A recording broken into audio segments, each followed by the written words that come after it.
Number 19 was a system of trig equations. This is what the final graph is going to look like. I'm going to do it in the calculator with you, but I do want you to understand that how to graph this is to make sure that you see your critical values of your graph.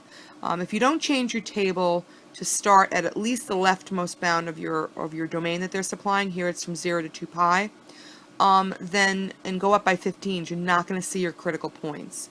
So how do we label our axes? It's a 3 to 2 rule. Every 3 boxes, 1, 2, 3, is pi over 2 on the x-axis. Pi over 2, pi, 3 pi over 2, and 2 pi. It should be labeled in radians because the domain is supplied in radians, and it's usually supplied in radians. Every 2 boxes on your y-axis, and of course this should be labeled as the x-axis. This should be labeled as your y-axis. Hopefully they'll label that for you and you won't get a deduction, but if they don't, you will get a deduction. Every 2 boxes is 1. Now for the first curve, y equals 2 cosine x, I look at my table and I look for the critical values, these integer values, and I found 0, 2, 180, 0, and 360, negative 2. There are other values that were okay that you could have plotted. You could have plotted like 90, 1, but it really wasn't necessary. These, the max, the where it crosses the x-axis, and the min got me a good shape of the graph. But if you put those other values in there, as long as they're accurate, it's okay. For the second graph, y equals sine 2x, I again look for my values. It's going to help me shape the curve. My max, my minimums, and where it crosses the x-axis. So here, because the frequency was 2, we're going to have more values. So how do I graph something like 45? Well, if every 3 boxes is 90, then every box and a half is 45. So let's see how we graph the cosine y equals 2 cosine 1/2 first. That's this graph right here. So here is your 0, 2, your pi 0, and then your 2 pi comma negative 2 right here. Connected that it's smooth. This is like really not cool the way I did it. Just think of a hill, valley. Always like hills and valleys, hills and valleys. Now how do I graph these points here?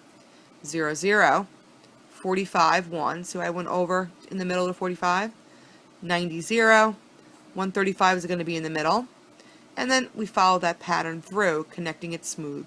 And of course, you must label your equations. If you don't label your equations, it's going to be a deduction. So this is y equals 2 cosine 1/2 x, and this equation over here is y equals sine 2x. Now the question usually has a part B with it, and again it's a system, so you graph them on the same set of axes. It asks me where the graphs are equal to each other. That's a way of saying where do they intersect. Where do they intersect? Or how many places do they intersect is different when where. If they ask how many, the answer would be 1. They intersect at one place right here. If they ask me the coordinate of intersection, I would say it's pi over 0. If they ask me what x they intercept, I would just say x equals pi. So in this case, they only asked me how many points of intersection, so it would have been 1. But if they did ask for the point, it would have been this coordinate. If they asked for the x, it would have been pi. Just want to show you quickly the system and just make sure you understand that your mode should be on degrees, even though it's all in radians, the question, that you put your equation in y1, then put your equation in y2. I usually do them one at a time because when the table gets really busy, it's hard to read. Or you can actually turn off equations by going to the equal sign, hitting enter, and then the equal sign will look like this, and the equation is just temporarily turned off, and to put it back on, you go back on the equal sign and hit enter, and it goes back on. So when you look at your table, and I'm just going to do that for you right now, I'm just going to turn that off for a second, and when I'm looking at the table, I could see in y1 here, see how it's impossible to read these because it's going up by 1s. But if I go to my table set, and I start at 0 and go up by 15s, it's going to give me a nicer vision or a glimpse at the nicer values. So there's your 0, 2. I wouldn't bother with any of these. And there's my 121. It wasn't 91, it was 121, which I don't have to graph that. It's really not necessary. It's not a max or a min where it crosses the x-axis. But there's your 180, 0, and then your 270, don't bother, 3, right? And there's your 360, negative 2, which gave me my 3 good critical points. Now if I want to look at the sine curve, I'm going to turn this one off. and turn that one back on.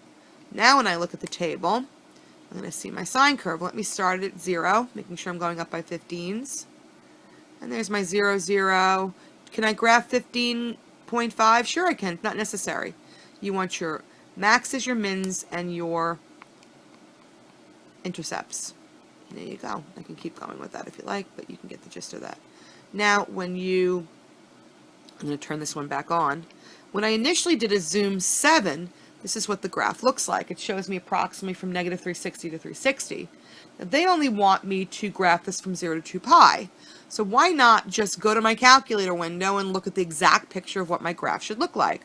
So I go to my window, and I change my x-min to 0, my x-max to 360, but that's the degree representation. And again, do you see how these are going up by 90s? And just hit graph, and this is the exact picture of what I should see.